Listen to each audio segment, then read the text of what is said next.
अध्यक्ष महोदय, मैं प्रस्ताव करती हूँ कि राज्यपाल महोदय को 31 मार्च 2025 को समाप्त होने वाले वर्ष के लिए लेखानुदान वर्ष 2024-25 4 माह के लिए विवरण में मांग संख्या 1 से 64 के समूह अंकित लेखानुदान की राशियों से अनधिक जिनका योग्य रुपए 1,10,401,85,53,53,000 रुपए मात्र है, व्यय के लिए अनुदत्त कर दी जाए।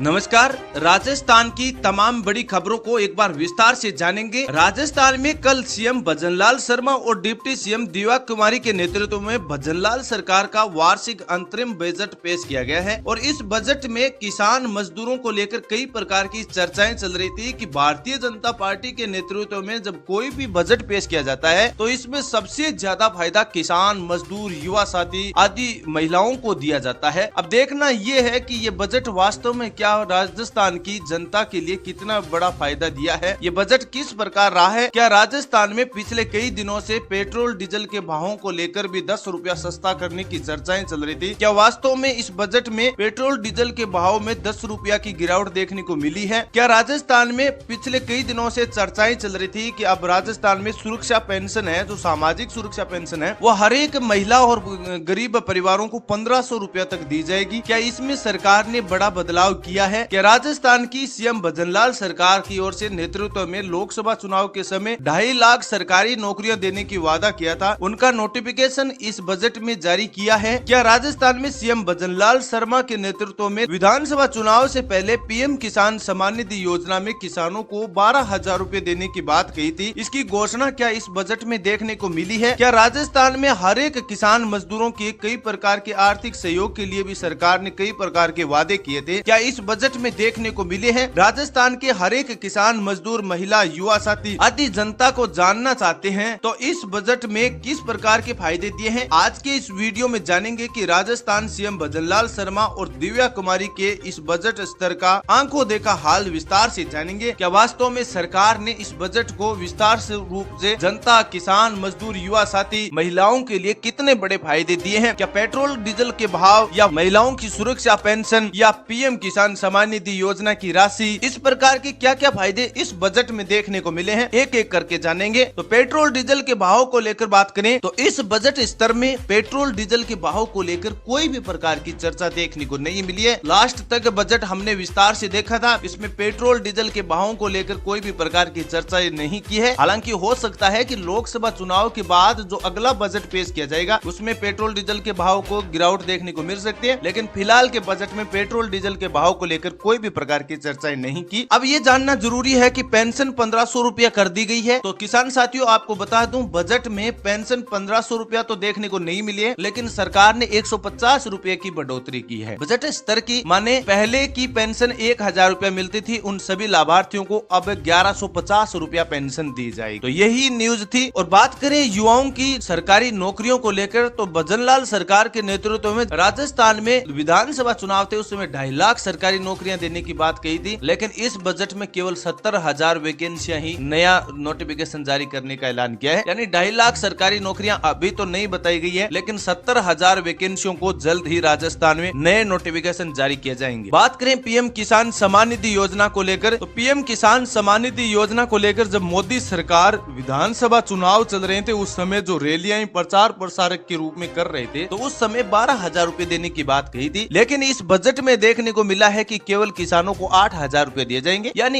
एक किस्त 2,000 रुपए ही एक्स्ट्रा दी जाएगी। बाकी 3 किस्तें वैसे ही 6,000 रुपए के रूप में जो अन्य राज्य के किसानों को मिलते हैं उसी प्रकार दिए जाएंगे। बाकी 2,000 रुपए भजनलाल सरकार की ओर से 2,000 रुपए एक्स्ट्रा दिए जाएंगे, यानी 8,000 रुपए दिए जाएंगे। 12,000 की जो राजस्थान में घोषणाएं की थी उसमें अब भाजपा सरकार भी पलट गई है, यानी उस पार्टी ने, उस भारतीय जनता पार्टी सरकार ने किसानों के साथ धोखा किया है। अब देखना है कि लोकसभा चुनाव में कितना असर पड़ता है, किसान मजदूरों के इस वोटर से भारतीय जनता पार्टी को कितना नुकसान देखने को मिल सकता है, क्या इस बार भी भारतीय जनता पार्टी एक बार फिर से पूर्ण बहुमत के साथ प्रधानमंत्री के दावेदार के तौर पर प्रधानमंत्री नरेंद्र मोदी जी को सिलेक्ट करते हैं, वो आने वाला समय बताएगा। अब ये जानना है कि महिलाओं के लिए सरकार ने क्या क्या बड़ी बड़ी योजनाएं राजस्थान में सीएम भजनलाल सरकार के नेतृत्व में देखने को मिली है। तो राजस्थान के इस अंतरिम बजट में महिलाओं को लाडो प्रोत्साहन योजना के तहत 1 लाख रुपए का बॉन्ड देने की बात कही है। यानी सरकार ने कहा है कि अगर किसी भी गरीब घर में बेटी का जन्म होता है तो लाडो प्रोत्साहन योजना के तहत 1 लाख रुपए का आर्थिक बॉन्ड दिया जाएगा। साथ ही महिलाओं को, गर्भवती महिलाएं उनको पहले सरकार के काल में, कांग्रेस सरकार के काल में 5,000 रुपए दिए जाते थे, उन महिलाओं को अब सरकार ने 6,000 रुपए देने की बात कही है। और विधवा पेंशन 1150 रुपया और राजस्थान की 50,000 महिलाओं को फ्री सिलाई मशीन योजना का लाभ दिया जाएगा। ये बजट में महिलाओं के लिए विशेष तौर पर इतना फायदा देने की बात कही है। अब जानते हैं कि किसानों को सरकार की ओर से क्या क्या मिला है। तो किसानों को लेकर जी भजनलाल सरकार के इस बजट स्तर में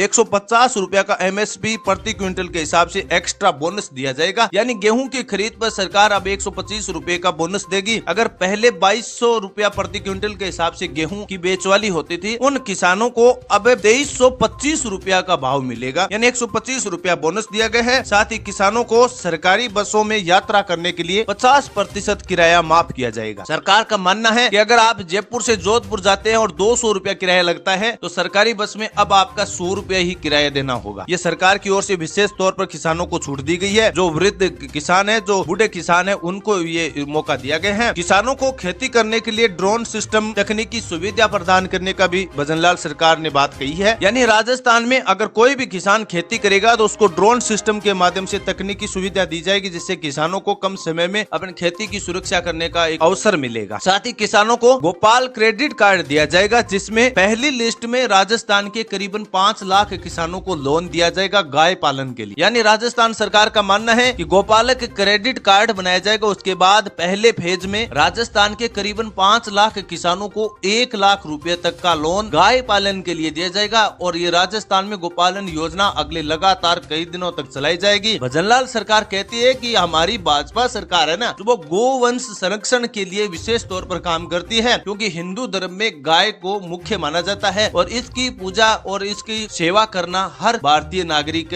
हिंदू धर्म के भारतीय नागरिक की कर्तव्य है और उस कर्तव्य पर हम काम करेंगे। इसलिए ये गोपालन योजना राजस्थान में चालू की गई। साथ ही राजस्थान के किसानों के लिए एक विशेष तौर पर मौका दिया है भजनलाल सरकार के इस बजट स्तर में। राजस्थान के तमाम किसानों के बच्चों को KG से PG तक की सरकारी स्कूल में फ्री शिक्षा दी जाएगी। भजनलाल सरकार के नेतृत्व में KG से PG तक की सरकारी स्कूलों में शिक्षा है जो किसान के बच्चे हैं उनको फ्री में देने की बात कही है। इसके अलावा राजस्थान में एक भी ऐसी घोषणा नहीं थी जिससे किसान, मजदूर, युवा साथियों को बड़े फायदे दिए जाएंगे। जैसे आर्थिक सहयोग में कोई भी प्रकार की सहायता किसानों के लिए नहीं दी गई है। विशेष तौर पर महिलाओं को जो बड़े बड़े वादे देखने को मिले थे, जैसे लखपति दीदी योजना है, इस पर भी कोई प्रकार की चर्चाएं नहीं की है। यानी कोई भी गरीब परिवार की महिलाएं लोन लेकर अपना स्वयं का रोजगार शुरू करना चाहती है तो इसके लिए अभी तक राजस्थान में कोई भी घोषणा नहीं की गई है। बाकी सभी राज्यों में, जैसे MP राज्य है, उसमें लखपति दीदी योजना चलाई जा रही है, जिसके तहत महिलाओं को लोन दिया जाता है। साथ ही राजस्थान के अलावा MP राज्य के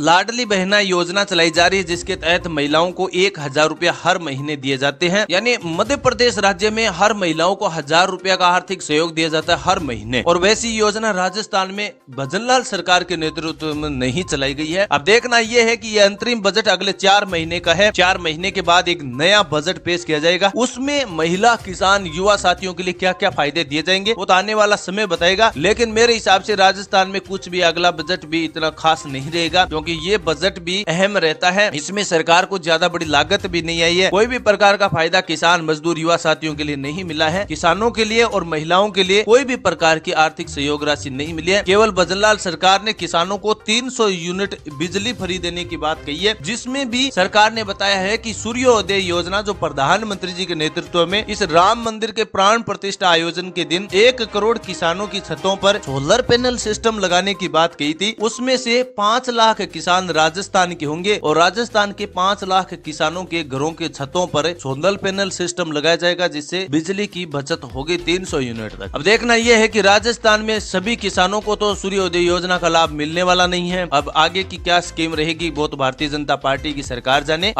आगे बताएंगे। नए वीडियो के साथ एक बार फिर हाजिर होंगे, लेकिन इस बजट में कुछ खास नहीं मिला है। थैंक यू, धन्यवाद।